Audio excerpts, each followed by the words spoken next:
And then it says, waiting to reconnect. There we go. Yay, we made it. Hi, everyone. Shannon Suriano here, and I hope that everyone can hear us. Aurora, if you can hear us, if you want to pop a message in the chat, we are working on getting you on the screen with us because we would love to have both you and Kelly on the screen. So you can pop a message in the chat or send either myself or Kelly a text message. And thank you everyone else for being here. Hi, Susan. And let me see who else is here. If you could just pop a message in the chat that says, hello, I'm here, so that we know that you are here and that you can hear us. And if you do have any problems hearing us, if we get confirmation that most people can, then you can just click refresh on your browser, and I'll type that in the chat too, because I forget sometimes when people can't hear me, they can't hear me say refresh your browser. But I'm so excited for this conversation today. As many of you know, Kelly and Aurora were planning to be at the in-person Rebelle Con event that sadly was rescheduled, but was supposed to be, I guess it was 2 weeks ago now. But I'm so grateful. Oh, there she is. It worked. I made it. Yay. Oh, I was just saying that I'm so grateful for both of you for being willing to come and join me in this conversation, since we're not able to have it in the flesh right at this moment. Aurora, I'm so glad you have made it in. And I'm very proud of all of us that we are learning new technologies, because that means we're very open-minded and grown-ups. So, little pat on the back for all of us. Yes, brain plasticity. Shine that crown up. It's very nice. And I will just say, both of you look very lovely. Like, you definitely both took showers today. So good job. Big deal. I will ask forgiveness. I think I over moisturized today. No such thing. Never. No such thing. And I am also wearing makeup, which is a big deal. It's Wednesday, and I was like, this is it for the week, and maybe next week too. So I wanted to introduce you both to the Rebelle community for anyone that is not familiar with you and the work that you do.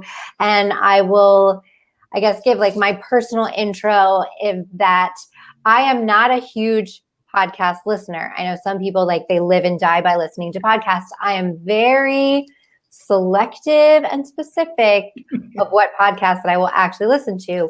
But when I was introduced to the Opt-in, which is your podcast, I just was immediately struck by how different it is from most content that is existing, especially on the podcast platform. As many know, majority of podcasts are produced and feature men. So having strong female women right off the bat is like, oh, that's new and different. But then the things that you discussed, we're going to kind of dive into that. But I know you both wrapped your second season. Just the last episode was released. I'm sure that probably happened not just now, but the last one was released into the world for season 2. I would love if you could share a little bit of your perspective about what the podcast is about and what was the inspiration for how it got started.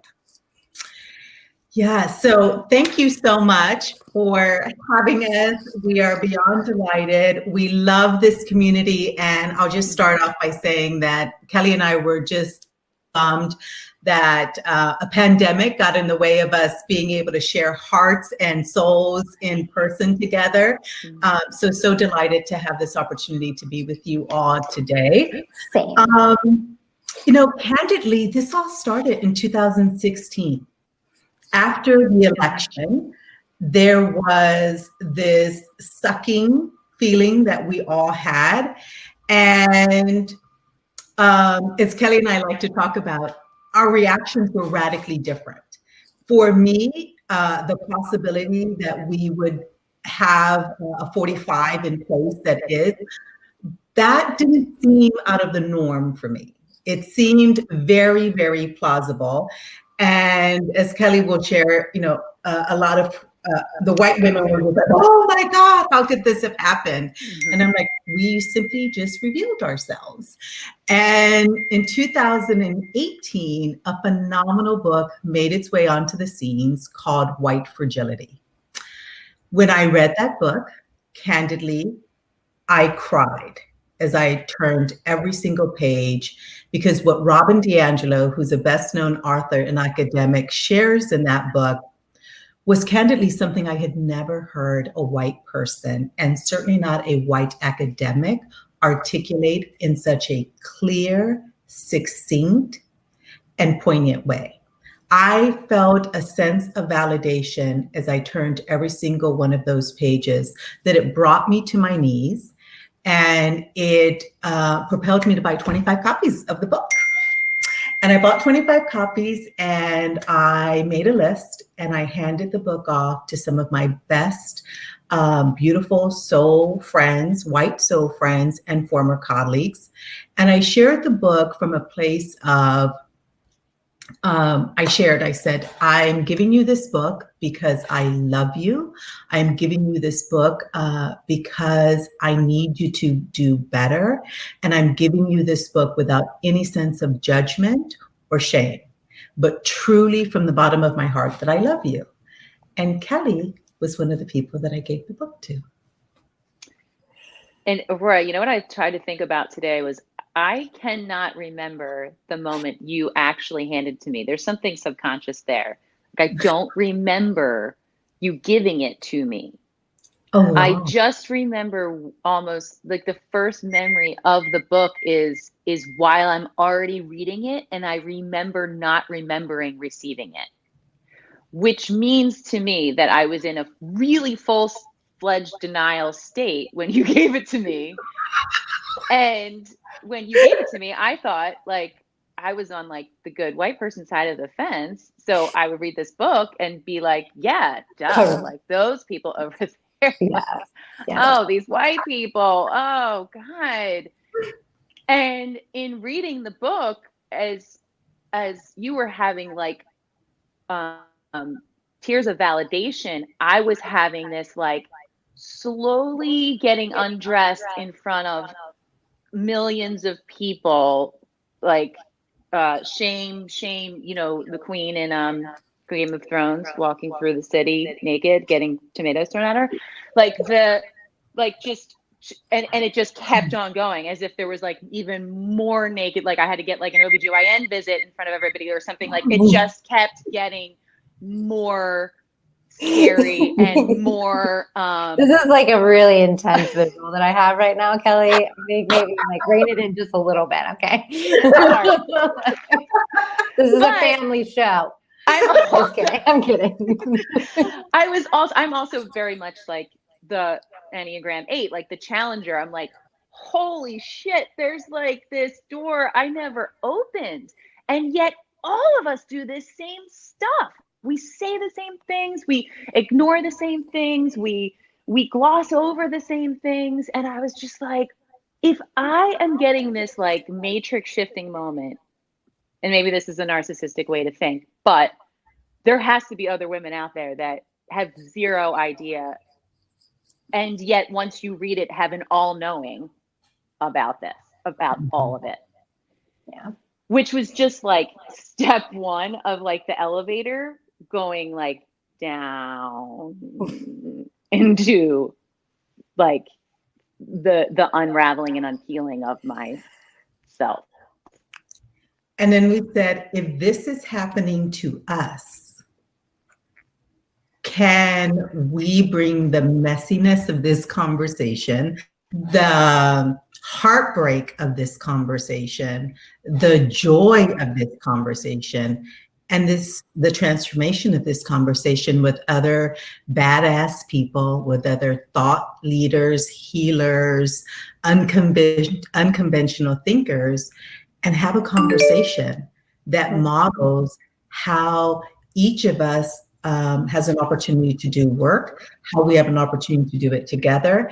And my gosh, if we actually do that, could we actually change this world for better? Just like little ambitions that you guys had when you started this podcast. Yeah. It's quite simple, really. Yeah. Just like we're gonna do it on the weekends. Like not even. Yeah. Well, it's funny. I have a kind of another question that kind of goes to that and how you describe it, because I do think that's so accurate when you're talking about like soul exploration. But I also have an admission.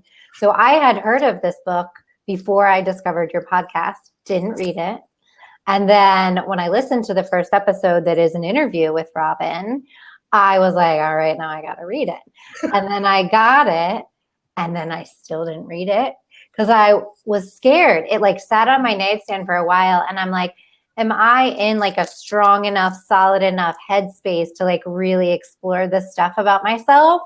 And I told Boncosi, who is the person who connected us, I told her the same thing. I was like, Bon, I got to admit, like, I like listened to this podcast. I got all amped. I immediately got on Amazon. I ordered this book and it's been on my nightstand for 2 weeks and I haven't opened it. And she said she did the same thing, which I thought was fascinating.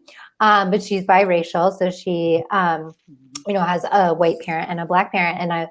And she's like, I've also kind of have the same like concern of like, when am I going to be ready to like open up and do this explorative work? So I thought that was so interesting. It's kind of like Kelly's not remembering moment of when she got it. It's like, I know I need to read this and I know I want to do this work, but like, how's my day today? Like, am I going to cry for an hour before I go to bed from the guilt and the shame? But you have to, I think, get yourself in the space that you are comfortable and willing to do the work, and then you'll be ready. Mm-hmm. But what I find so fascinating about what you do, you are having really difficult conversations about race and bias and unconscious bias and gender and identity and all these like tough topics. Mm-hmm. But like, that's not really what I think like if I had to like characterize your podcast, like in a genre, like it wouldn't be diversity and inclusion. I mean, like, yeah, I think you learn that. For me, it's much more like self-development, like human transformation. Like it's much more inner work, like for the individual, than it is like an education about diversity. You know what I mean? I don't know if that's intentional or it just happened that way. If that's just how you guys are. Like, can you talk a little bit about that? So you are spot on, as always, as like the queen of knowing. You're spot on. You're spot on. And when Kelly and I sat down and we sort of went through the exercise of what is our vision, what is our mission, what is the intention? If we look in 5 years, we propel ourselves 5 years forward. What is it we want to gift and be of service to our audience, to the world with? And it really is I use that word a lot. I get a lot of feedback. I use the word a lot in the podcast, one of my favorite words, but it really is the unpacking, because I think Kelly and I are firm believers is that you can't change things out there unless you first are willing to have the courage to change what's in here. And actually, one of the things that Kelly and I talk about is it's actually probably not even a changing of what's in here, but it's a remembering of the true essence of who we are. It's a little bit esoteric. Whoa. There's a lot of layers that get put on top of that we kind of need to examine. Mm-hmm. And that's kind of where we go. I didn't mean to interrupt you, Aurora.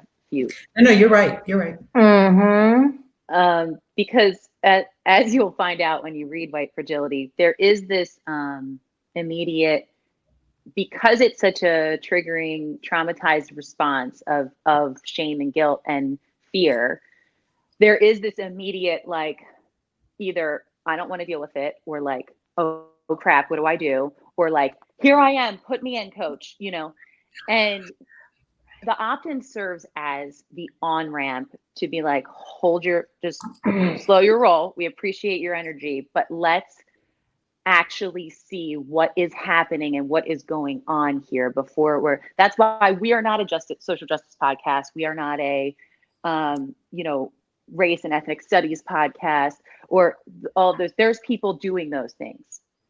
And we are happy to direct to as many, different people out there that are doing all of the things, and all of the things matter. Yeah. But I remember putting that book down and being like, this is like, I think for people, the book is a really heavy weight to pick up. And so we're like, what if there's an easier, no shame, no judgment way of saying like, welcome. It is felt. I mean, it truly is. And I think what I forget sometimes, and I'm sure this is a little off the radar, but what I forget sometimes, and I'm sure you are probably hyper aware of, is everyone's coming from their different place. And we have no idea where that starting place is. I mean, I remember I went to college in Philadelphia, which just happens to be where you both are in Philadelphia. Go Temple, go Owls. Woo! And I remember it was a requirement to take a race studies class freshman year. And like that class blew my brain open because I just had a public school history education that does not include a lot of things. And I just remember that kind of being my starting place of like, wow, like the world is a really different place than I thought it was. But many people don't have that experience, and they grow into full-fledged adults that think that they know how things are before they ever have that moment of realization that things are not how they thought they were. I just don't know. And we like to call that moment, welcome to the upside down world. I know. I think things just keep flipping for me. I don't even know what side is what anymore. Okay, so I wanted to ask this question, and I did put it in the email that I sent you because I didn't want you to be offended. But so like we said, Robin D'Angelo was like the first guest that you had on this brand new, didn't exist before podcast. And I swear, every time a new episode, I'm like, how the F do they get these people to be on this podcast? Like, don't get me wrong, great podcast, produced beautifully well, but like, how do you get these people on this podcast? Kelly is a bar. Kelly is a bar. Like, what is, I mean, literally like asking for myself, like, what is the pitch email like? Like, what are you telling these people that these like world-renowned authors are like, sure, I'll talk to two random ladies in Philadelphia, like that never studied this and like have corporate backgrounds for sure. I mean, literally, Kelly's a baller. Kelly is an amazing curator. We spend a lot of time thinking about this stuff, but she is tenacious. She is secret sauce is Kelly Croce Sorg. There's a couple things that work there, Shannon. And I think there's no only means not yet, right? Like it's just short for not yet. If you don't ask, the answer is always no, right? Like that was always my dad and grandfather's thing. I think they took it a little far, but that I did learn growing up. And to be honest, we are very clear and very intentional about what we're talking about. And if Justin Timberlake called me tomorrow and was like, I really want to be on your podcast, I'd be like, that hopefully is with the understanding that we are going to talk about your whiteness and where and how you became aware of it and what you're doing to opt in, to rise above, fight against white supremacy, like systemic things, how you're doing internal work, all this stuff. And he's like, oh yeah, maybe not. But the people that we've asked, we're very clear. We're like, it's a white woman and a woman of color having conversations that we aren't having and we all need to be having. And all of these people were like, yes, sign me up. I mean, I think it was like the second episode you had that, the basketball, I'm sorry that I don't remember his name, but Seth. Oh my God, that was amazing. So white dad with black children, boys, but like growing up in the basketball, like, I mean, that was mind blowing to me that a white man would be willing to have that kind of conversation and share the way that he was sharing. I was like, how does he get these people to talk about this stuff? And he's like a well-known, like public person, right? Like that's a big deal. Well, yeah, and I'll also like tag on there, like you have a celebrity in your family, and my dad was a regional or somewhat celebrity 20 years ago. So your name can go and open doors in ways that other people's name and maybe can't, you know. And I'm happy to be like, hey, how you doing? How have you been? And you know, who do you know? And blah blah blah blah. Yeah. So that helps too. I'm not going to deny that. I need to use mine more. Use Like, what you got. hey. I mean, that's why my email address is Soriano, because it's like, you just don't know. That's I mean, right. that is my name as well, but it doesn't hurt sometimes. Fascinating. I mean, yeah, I'm continually blown away at the just level of experts and just the willingness of these people to be super open about things that are really normally very challenging to talk about in a public forum for many public facing folks. I hope that that's changing. I think that that's changing. Obviously, you're finding that it is. But yeah, I mean, I think we are even kind of seeing that play out now, not necessarily in the same capacity, but with COVID, that leaders are afraid to say anything one way or another. Like no one wants to make any proclamation for fear of the backlash of it. And I think now more than ever, we recognize like, no, we just want you to say the thing. Like, even if it's the bad thing, even if you think the bad thing, just say it. That's what I want to hear. Yeah. Oh my gosh. Well, and then I guess kind of leading into that, the conversations you're having are challenging, right? They're exploring things that are really sensitive, and you're asking people to explore sensitive parts of their life that they maybe don't want to discuss or even think about. I know in many cases, how do you like ramp up for those kinds of conversation? And then how do you restore after those kinds of conversations? So I think that's such a great question. And I think it's actually connected, Shannon, to how do we get guests to go there with us? So Kelly and I have a very deliberate set of rituals that we do before we ever actually even turn on the microphones. And we do them with our guest. And not gonna lie, some of our guests were like, what? Did I just enter a seance? But we have a very specific way in which we ground the conversation. We have a very specific prayer and intention of service that we say with our guest. And we have this beautiful bowl that was a gift to Kelly from her dear friend, Caroline. I'm going to claim her too, because Caroline's my friend too, that we sound in order to open up the throat chakra. Oh, yeah. So it's all magic and it all works. And even if we're on a phone interview. Yeah. And I can just imagine the basketball guy being like, you're going to do what? I was like, it's going to get weird. Let's hold hands. He was like, okay. Like they all do. They all do. Hands, I love. Yeah. Yeah. And we call in our ancestors. We call in the celestial beings. We call in our angels, our highest self. We connect ourselves. Because, you know, part of what Kelly and I talk about is we're just vessels. You know, if you put yourself in a place of being of service to the audience that has opted to give you their time to listen, we honor that and value that in such a way that we're very intentional, and we bring our guests. You know, we've been lucky; no one's ever walked out, but we're very in Kelly's shoe. We're like, grab hands. Stuff's about to get real.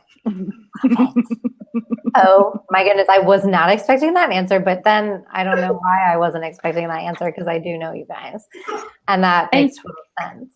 But I would also say at the end, that can go a couple different ways. Like it's an adrenaline kind of crash, and sometimes it can get super emotional. Some interviews can be super triggering to one of us, and ultimately we learn a lot out of that. And sometimes that good bad binary, like, oh, that interview sucked or that interview was great, and it's like none of those things apply.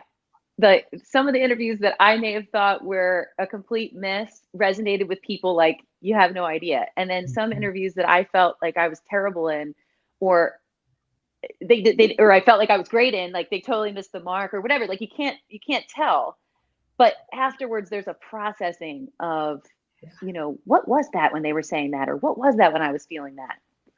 Aurora, do you want to speak to that at all? Yeah, that's a really great point because, I mean, there have been interviews, no joke, no, and sometimes people have heard it. Like I recall a couple of interviews where after we finished, I literally broke down into a pool of tears.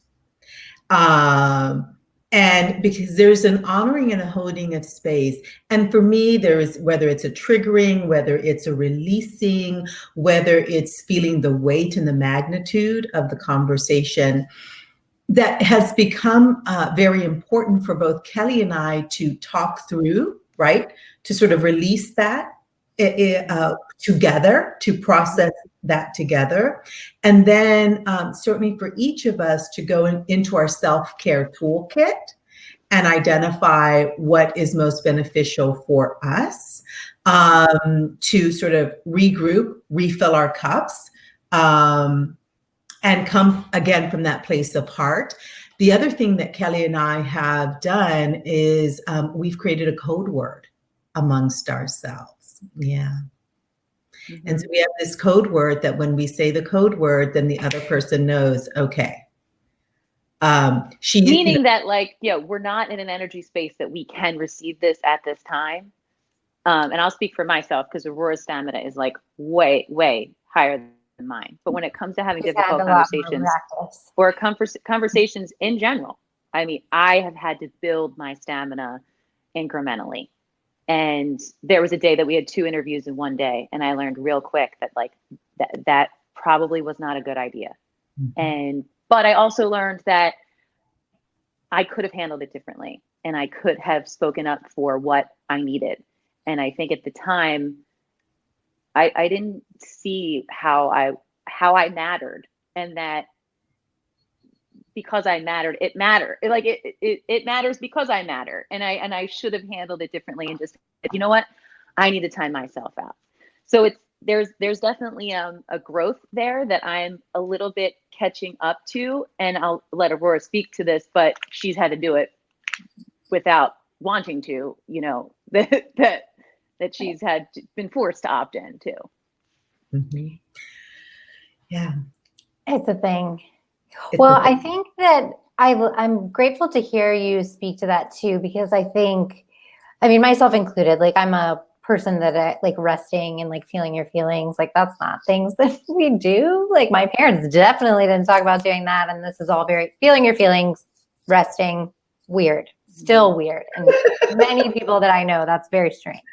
And I find I have to do the same thing, after I do events, live events, especially, but events where I'm either interviewing people or hosting or what have you, even though I love it, it can be exhausting. And I have to build in that like recovery, self-care time and not put that pressure on myself of like, no, like there's more hours in the day. I could interview more people. There's more hours that I could be having these difficult conversations.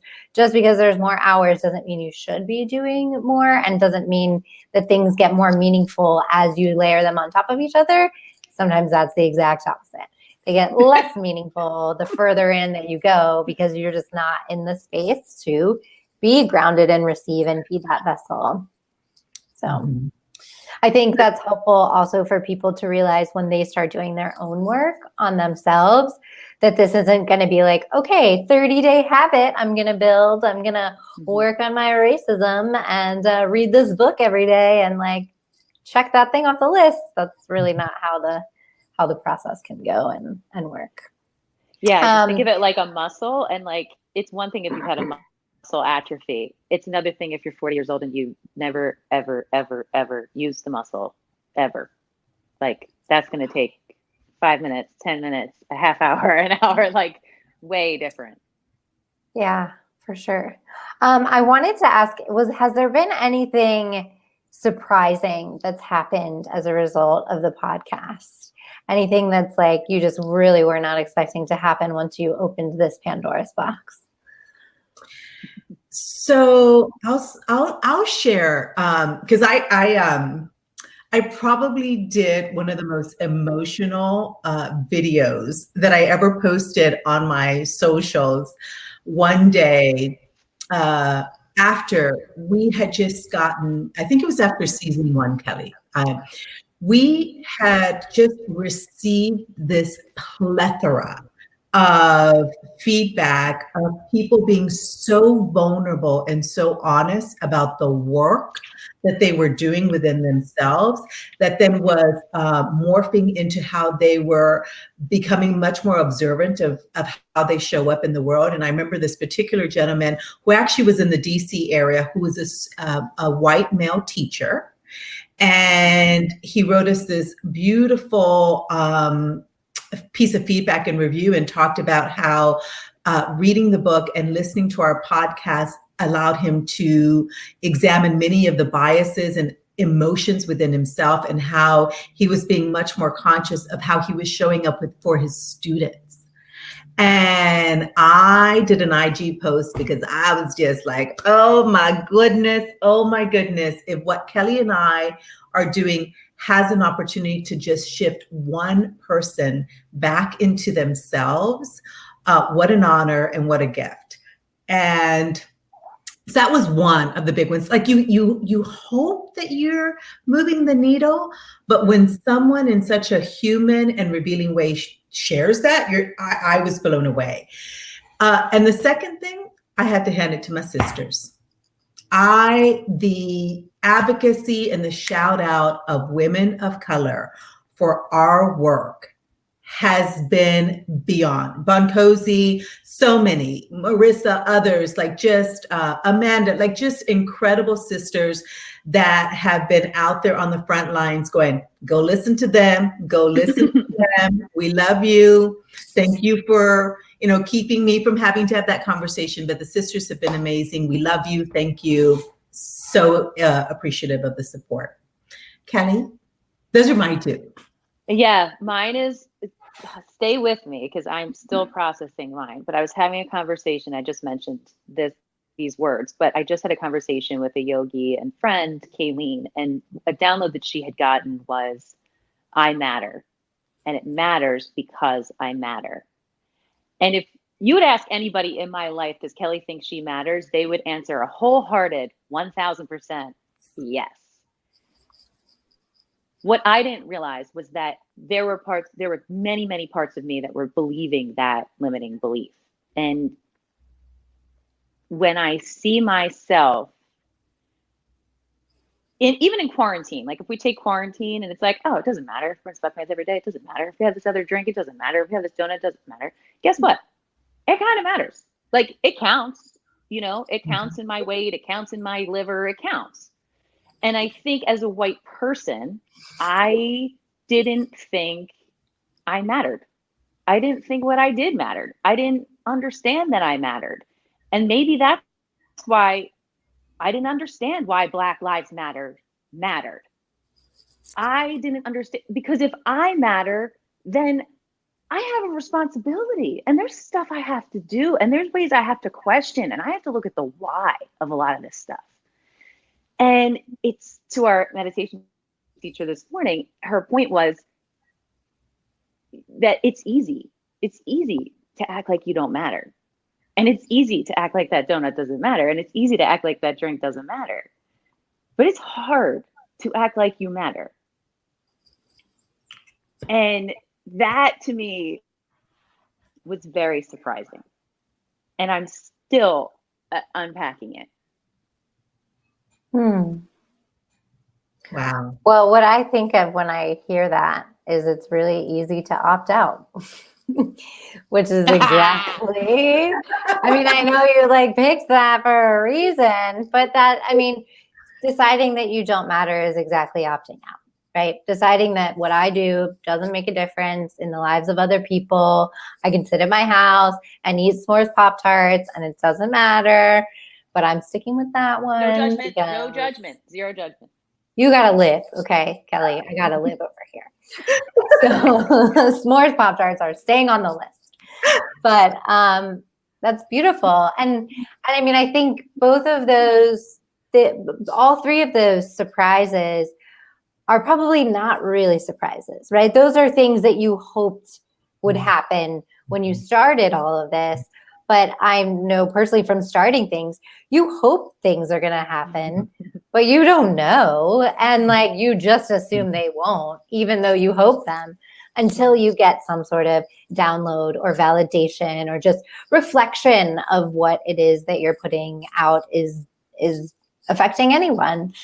And I think things are noisy, right? You don't know what people hear and what they listen to, and they're driving in their car, and this is just on in the background. Did they even hear that conversation? I don't know, but they are, and I think that's what's so awesome about what you guys are doing, because it really is changing people. And it's a podcast. It's a podcast that is literally making people look at themselves completely different in the mirror, and that's a big deal. Big deal. Yeah. So Thank just you. say that for a minute. Well, we invite everybody. I mean, literally, this is meant to be an on-ramp, and you can turn us off, but we invite everybody. Everybody's welcome. And Right. and I can't think of one person it wouldn't apply to, but I'm No, biased. there's none. There's none. And I think it's really also interesting, just the different perspectives that you bring in. And that's why it really is applicable to all, because you're bringing in so many different folks with completely different experiences, completely different ways that they've turned into the upside down in their lives, which whether that's backwards or forwards. And I think that's what makes it interesting to keep listening, right? I don't think I could listen to just two people have the same conversation about their own biases over and over and over and over again. But the way that you do it is just not that at all. I didn't put this in the notes, but it just kind of came to me. I think what I had said before is that this is not an educational podcast. This is not a social justice, diversity, inclusion, education. However, you will accidentally learn things like why we use pronouns and why the way you describe yourself matters. And I don't know where our listeners right now are in their upside down. So I would love if you could share a little bit about those two things. And then maybe we'll open for a couple questions. Yeah. Okay. So could you explain about pronouns and why it's important how you describe yourself, especially when you're doing this on an audio format? Yeah. So, and feel free to jump in, Kelly. Yeah. Bottom line, I think it's about inclusivity. Yeah. Our world is continuing to become much more complex, much richer, much more dimensionalized. And we believe it's so important that everybody feels seen and that everybody feels heard and that everybody knows that they matter. We were just having a conversation about mattering. And I think that that is one of the core values that Kelly and I operate, not only in our personal lives, but as we sat to bring the opt-in together, we were very conscious of that. And we think that language matters. It matters. Yes, because it's communicating so we have so many social constructs, right? And race being like, the like wah, wah, wah social construct in the United States. Well, gender is a social construct too. And, there's nothing is black. This binary thinking is good, bad. It's just such this white supremacist cultural characteristic that we have. And believe me, I fight it all the time in myself. Good, bad, right, wrong, all of it. And everything is a spectrum and everything is shades and everything is dimensions. And so if we are saying that, we say that we're white or that we're Latina or what have you, because we want to show that we're coming into this with some sort of awareness. And could it be obvious that we go by she, her? Yeah, sure, maybe. But it gives other people the opportunity to get used to hearing it so that somebody who has to say it can say it and not feel uncomfortable or weird. I can't tell you how many 40 and 50-year-olds were like, thank you for, at first they were like, but all that pronoun stuff. And then we have our buddy Number one piece of feedback. Oh my God. It's the number one piece The of feedback pronouns. we've Why got the pronouns? from folks listening in. Why do you use the pronouns? Yeah. And our friend Jaden Love he's amazing at what he does. And to have him help teach why that is, was really eye-opening. I don't think the 20 and 30-year-olds were like, yeah, she, her, they, whatever you want to say it. But I think some of the other generations needed a little bit of tutorial. Yeah. I loved that episode, Jaden. Oh, I just talked to him for an hour yesterday. Wait till you see what he's doing. Good. I learned so much. And I feel like I know things. And I was like, no, I don't know anything. Which is a good reminder to know that you don't know nothing. Which is, I mean, it's helpful for me. Thank you. Yeah, I think it's interesting to see, language is always evolving, and the way that things are described from one day to another is very different. I'm not going to articulate this as well as I would like to in my head, but in different languages, they have different pronouns and different ways to describe different objects. So there's like masculine and feminine, and that's also a really interesting exploration that even, I think it was like France is like the one that's really bad, but that they could, like, anything that is a feminine gendered object is even thought of and described as differently than the masculine gendered objects. And I listened to this whole big long thing about it, and I was like, damn it, that's why me and my French boyfriend never worked out. But other reasons. But yeah, I would love to open it for questions if anyone that is listening wants to ask anything of Kelly and Aurora. And if people are feeling shy, that's totally fine too. I'm happy to keep firing away. But the best way to ask a question is to type it in the chat, or there's also a button at the bottom that says ask a question. You can pop a question right in there. Shen, while we're like waiting, can I build on your language? Oh yeah, thing that you were just talking about? For sure, especially if it's going to make me sound smarter. Oh yeah, yes, you're going to love this. So Reverend Angel Kyoto Williams, who if you're not tracking to her, track her down. She's just an amazing Buddhist mindfulness justice teacher. And she was doing a talk once, and she was talking about how she had met with 4 different leaders of Native cultures, Native American cultures, unrelated to any of, they were not all together. These were 4 different meetings, 4 different times. And she said each of them had different languages, and each of those languages had no possession. Had no possession.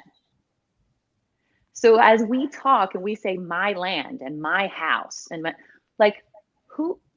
who's, there's no possession in Native cultures. It's not ours. It's not our house. It's not our, it is, but it's not. We don't have possession over things or people. And I just think that was like, what? Like, mind blowing. I know. And I think it just gets more mind-blowing the more cultures that you explore, and once you really start digging into why people think the way they think, which is a lot of what you're doing. And I think, right, there's so much dimension right here in what's happening, as you said, Aurora, that there's so much to explore, and looking at things from those different perspectives is so valuable. Well, I am going to ask you just one last question then, and that is a question that I've just been asking everyone to help me get through my life right now. And that is, what are you grateful for? And don't say s'mores Pop-Tarts, because I already said that. I mean, I've been saying I feel like I robbed the bank of time with my kids. So they're 9, 12, and 14. And at this point in their lives, most of them would be out of the house from 7 a.m. to 7 p.m. And before 7 a.m. and after 7 p.m., I'd be rushing them to do stuff, to wake up, to go to bed, to eat, to get to the next thing. Vaguely, that amount of time. And I just feel like it's been I'm so grateful for the blessing of this time back with them. I say that when I just yelled at 2 of them that their choices were improper fractions or go outside. I'm sure that was a really difficult decision that they just had to make. But I knew then I would have quiet.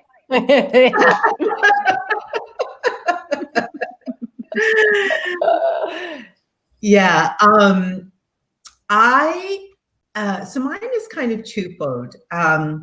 I have been taking, I signed up for a yoga teacher training, and not because I'm going to become a teacher, but I took it, I signed up for yoga teacher training to do something that was extremely uncomfortable for me to do.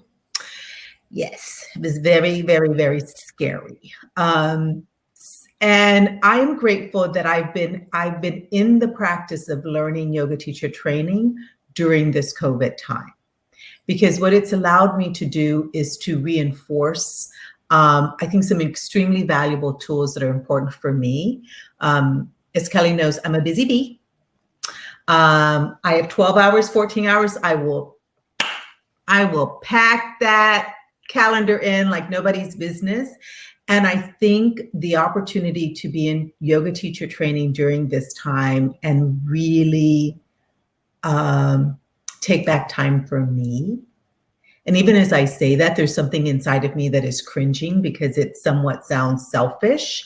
But I have been very grateful to find the time to be with myself and enjoy the practices that I'm learning through yoga teacher training. And hopefully be able to have this conversation with you in 6 months and not have even a tinge of selfishness or guilt that runs through my body as I say that.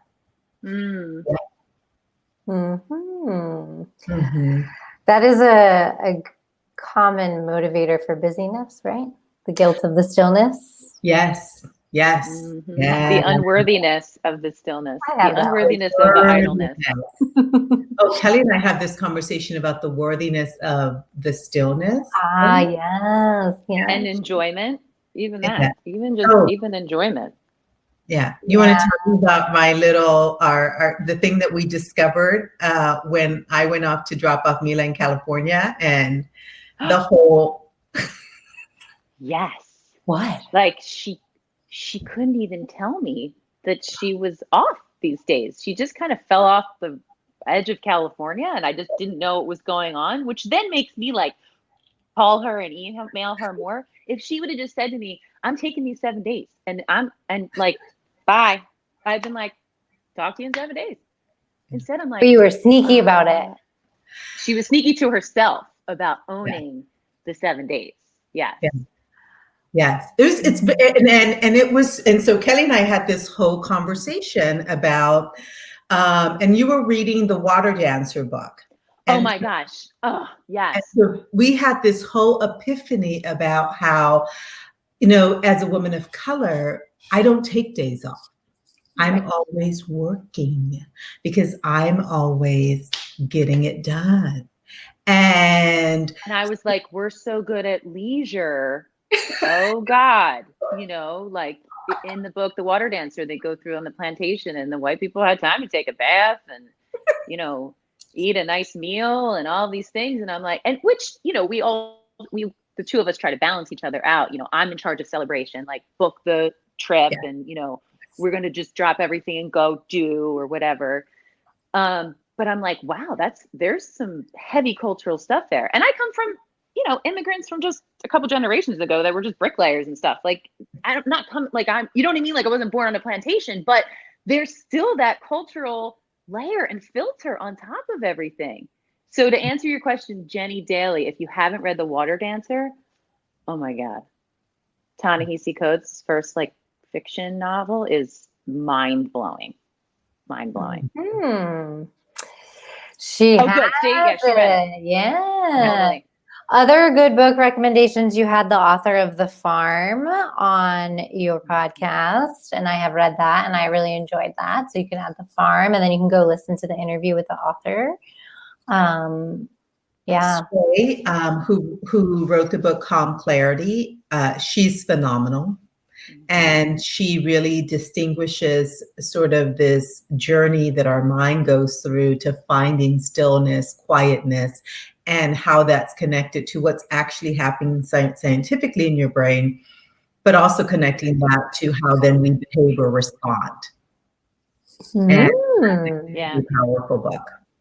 So I'm a huge fan of fiction at night. Like I'm always reading fiction at night because then I can go to sleep easier and I don't read screens at night, stuff like that. And Jenny, have you read Such a Fun Age? I still love when everything examines race, examines class, and all of these things. So Such a Fun Age by Kylie Reed was awesome. I just finished Recursion. Oh, so good. Go ahead. Recursion with, I don't know. Which one's that one, Kelly? Dude, I'll tell you about it. It's like offline, but it's about memory and then quantum time travel. It's like blow your freaking mind. It's amazing. I just finished it last night. It took me like 2 days. Wow.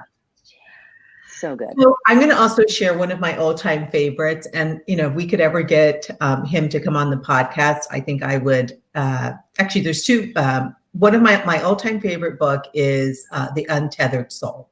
Oh, the first time I read that, though, I had a mental breakdown.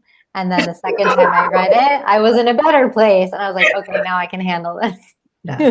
But so many pros. So I make a point of reading that book over every year. Because that book, and I think that this is what, Kelly and I are trying to do. And Kelly does a beautiful job of articulating this. So Kelly, we say it if I butcher it, which is, it's the triggering, right? The triggering sits at the core of our learning. So those things that we brush up against that bother us, that make us feel irritable, that make us feel in whatever way, if we can move from a place of judgment and go to a place of curiosity, and it's one of the things that Kelly says, racism is that trigger. And it's simply a trigger that ultimately brings you back to yourself. And if there's one thing that is so big and so significant, it is racism. But it's not, it is racism, but it's also the opportunity to come back into the remembering of yourself, into the essence of who you are. And I think he talks about a thorn, like a thorn on your arm, and you create a structure so you don't brush up against the thorn, and then you let people know where the thorn is, and blah blah blah. And it's like racism and white supremacy is that thorn, and however we handle that is probably how we handle a lot in our life. And so if we can kind of go there, do we deny it? Do we intellectualize it? Do we try to save it? Do we try to be perfect at it? And they're all very narcissistic responses. It's all very kind of self-centered. So it's like, what needs healed? What negative emotion needs to be, brought up and raised up out of this traumatic pattern that I've picked up? Because all of us have trauma, white people included. It took me a while to get that. I was like, I don't have trauma. I grew up with this great life. My trauma was showing all over the place. So yeah, that thorn analogy holds true. Biggest thorn of all. Can you interview him though? Doesn't he live in a cabin in the woods? I know. Gainesburg, or where is it? Florida. He's got his temple. He's in the northern part of Florida. Mm-hmm. But I mean, put it on the card, right? You watched that Friends episode. Put it on the card, because if it's not on the card, you're going to run into him in a coffee shop one day, and then you lost your shot. Yeah, but he would be amazing. And the second book I'm actually reading right now during quarantine is Arlen Hamilton's book. It's about time. It's about damage. So good. So good. I highly recommend everybody out there, because we have some ballers. All of you out there are women making it happen, men and women making it happen. Her journey, and we've all heard excerpts of it. Yeah. First of all, I love her writing style. I'm just, because she's just real. She's just her. Yeah. This isn't like a polished, proper. You're not writing the way people think we're supposed to write. No. Why? When you're a venture doesn't matter. That doesn't matter. But her journey, I mean, her story, and her tenacity. Yeah, I have conversations with my friends in the venture space all the time. Like, she just really is such an anomaly and an interesting person, because she's not the only person doing that work, but man, has she raised the visibility of that work like no other person doing that work has done. And it's very cool to see. It's interesting. So, like, I think there's, I guess, been a Harvard Business Review written about sort of a case study, because she is such an anomaly. And to your point, she is not the only one doing that work. I think she was one of the first few, but you wouldn't, so you wouldn't even like, and she doesn't fit the casting mold, right? Correct. Yes. Yes. I would say that's probably true. And I don't know, I don't have that much data to back up what I'm saying. For sure, her story is completely different than others who are doing work in that space. Yeah. They were either investing before and saw this opportunity that was being neglected, or they came from, the education and communities of people that were doing the work but weren't serving their community. Is a totally different situation from where she came from to the work that she's doing now. Yeah, no, it's really fascinating. I'm glad it's good. I'll have to check it out. Yes. I've got that on my list, and Untamed on my list. Glennon Doyle's new book. Circle back with me about that when you're done it. Oh, really? Did you read it yet? Yes. I'm getting vibes. Interesting. I love Glennon. I loved Glennon. Well, you don't say no more. I love Glennon. I just want her to speak out a little bit louder as to why, when she got called out by Black women, what happened? What did she do wrong, and what happened? And it was a very short chapter in that book. And I kind of thought it was going to be the whole book, but it wasn't. Oh, interesting. I'm kind of surprised she addressed it in the book at all. Nah. Different perspective, isn't that? Bye, Jenny. Interesting. Okay. Well, thank you, guys. I don't want to wrap up on that, but that's like a ... moment. Yeah. Now we all got to come back and hear me and Kelly go toe to toe about Untamed. But I actually have a stack of non-serious, total murder mystery escape novels on my nightstand, so I got to work my way through those first. And they're library books, but the library ain't open, so I can do whatever I want. Ooh. Unlimited. Yeah. So thank you. And I know I'm going to see both of you again very, very soon. And thank you all for joining us. And if you are watching this replay, know that you can find us. You can find these beautiful women at the Opt-in Podcast on Instagram at the Opt-in. And just thank you. Just in general, not for this, but just in life. So thank you. Thank you for being such a great friend and teacher and support. Anytime. We love you. We love you. the community. Talk to you guys soon. Later, Rebelle.